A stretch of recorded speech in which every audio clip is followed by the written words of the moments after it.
मोदी सरकार के 12 साल पूरे होने के अवसर पर भाजपा नेताओं ने खजराना गणेश मंदिर में विशेष धार्मिक आयोजन किया और नेताओं ने प्रधानमंत्री मोदी के स्वास्थ्य और दीर्घायु जीवन की कामना करते हुए हवन पूजन किया और गणपति बप्पा की आरती में हिस्सा लिया। इस दौरान भाजपा कार्यकर्ताओं में उत्साह देखने को मिला। मंत्री कैलाश विजयवर्गीय ने कहा कि प्रधानमंत्री नरेंद्र मोदी के नेतृत्व में भारत ने वैश्विक स्तर पर कई नई पहचान बनाई है। वहीं उन्होंने कहा कि मीनाक्षी नटराजन का फॉर्म गलत जानकारी के कारण निरस्त हुआ।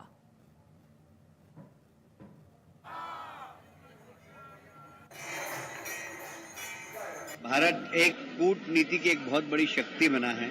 भारत दुनिया के अंदर पहले 2014 के पहले का भारत और आज के भारत में जमीन और आसमान का अंतर है। आज भारत विश्व मंच पर अपनी ताकत के अनुसार खड़ा हुआ है। पहले हम पैरासाइट थे, पहले हम लोगों के भरोसे रहते थे।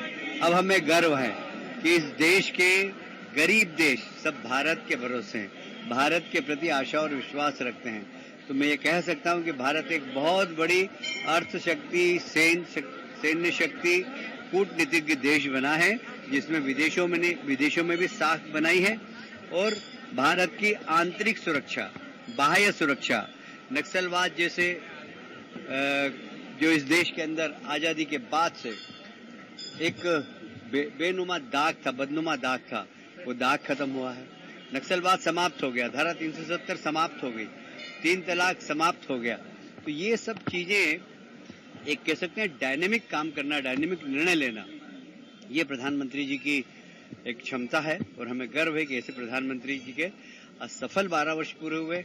हम ईश्वर से प्रार्थना करते हैं कि उनका सपना है कि भारत जब स्वतंत्रता के 100 वर्ष पूरे करे तब दुनिया की एक बहुत बड़ी अर्थव्यवस्था, दुनिया की एक बहुत बड़ी ताकत, दुनिया की एक बहुत बड़ी सैन्य शक्ति और भारत विकसित देशों की श्रृंखला में आकर खड़ा हो। भाई साहब, एक दिन पहले बीजेपी ने तीनों सीटों पर राज्यसभा में क्लीन स्वीप किया है। देखिए, कांग्रेस में भी लोग चाहते हैं कि मोदी जी राज करें और मोदी जी के प्रति विश्वास है कांग्रेस के लोगों का भी। अगर चुनाव होते तो भी हम जीतते हैं, काम उनका रिजेक्ट हुआ तो भी हम जीते हैं, तो चुनाव होता तो भी हम जीतते। कांग्रेस के विधायक ही हमको वोट देते। भाई साहब, आपका एक बयान भी चर्चाओं में कि घर का बैठे लंका ढाए, क्या लगता है कांग्रेस की तरफ से जानकारी लिखी? एक बिखरी हुई कांग्रेस एकदम बिखरी हुई है और इसलिए अभी कांग्रेस नाम का कोई संगठन ही नहीं है और कांग्रेस के नेता के ऊपर कांग्रेस के कार्यकर्ताओं का, विधायकों का, सांसदों का कोई विश्वास ही नहीं है। कांग्रेस के कुछ कार्यकर्ता प्रदर्शन कर रहे हैं निर्वाचन आयोग के। अब उससे क्या होता है?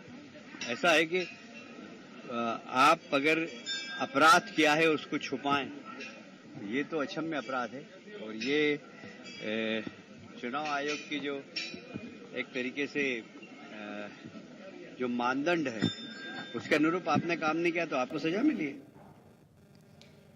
वहां से खबर है जहां मीनाक्षी नटराजन का नामांकन निरस्त मामला है और नटराजन का नामांकन निरस्त होने पर कांग्रेस